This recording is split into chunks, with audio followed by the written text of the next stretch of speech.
In old age, as in every phase of life, a person faces a profound question about their own existence. How can one preserve self-awareness when relationships fade and familiar supports gradually disappear? This question arises when the passage of time becomes unavoidable and those who once seemed irreplaceable slowly vanish from one's life.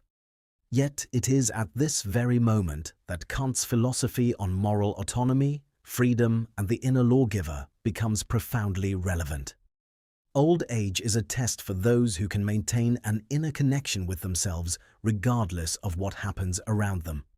As Kant said, one must be a law unto oneself, not a slave to external influences. In youth, we often forget this because our happiness is tied to others, family, friends, partners. But old age dissolves this dependence. It does not show us all connections, but reveals which ones are truly valuable and which are mere illusions. This becomes clear when children move out, friends drift away, and spouses become strangers. Those we once considered our supports turn out to be temporary companions. As Kant pointed out, the only reliable support is one's own moral strength. In other words, in old age, we must learn to rely not on the transient, but on what remains within us. Kant describes this as the autonomy of the mind, the ability to act according to an inner moral law independent of external circumstances. Let's explore the 4 pillars that form the foundation of life in old age. The first pillar is the ability to be alone without experiencing solitude as misery. Kant understood being alone not as mere isolation, but as a prerequisite for inner freedom. He famously stated, "Man must learn to live within himself, for the external world cannot bestow true happiness."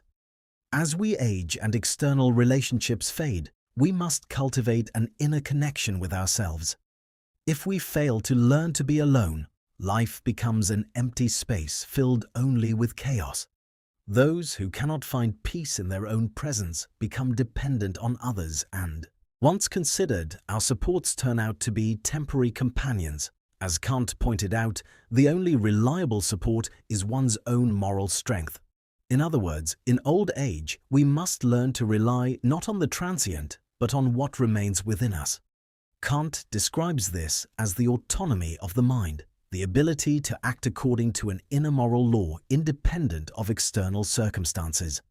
Let's explore the 4 pillars that form the foundation of life in old age. The first pillar is the ability to be alone without experiencing solitude as misery.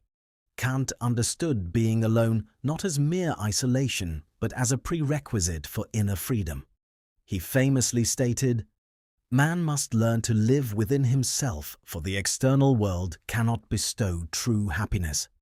As we age and external relationships fade, we must cultivate an inner connection with ourselves.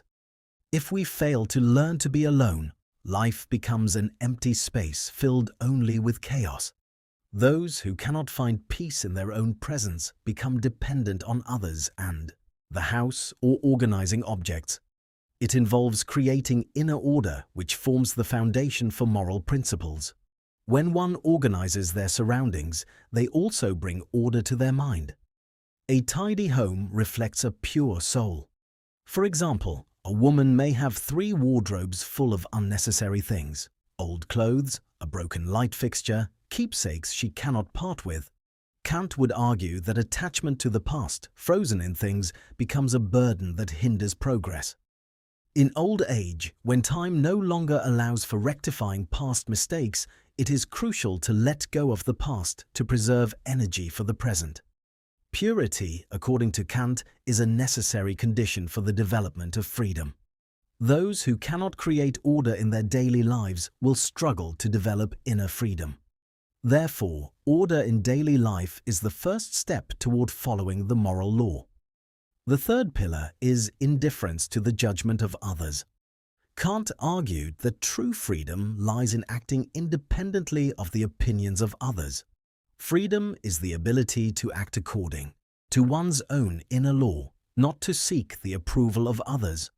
In old age, when external ties weaken and the body loses strength, One must accept that others may no longer understand them, that their life no longer meets others' standards.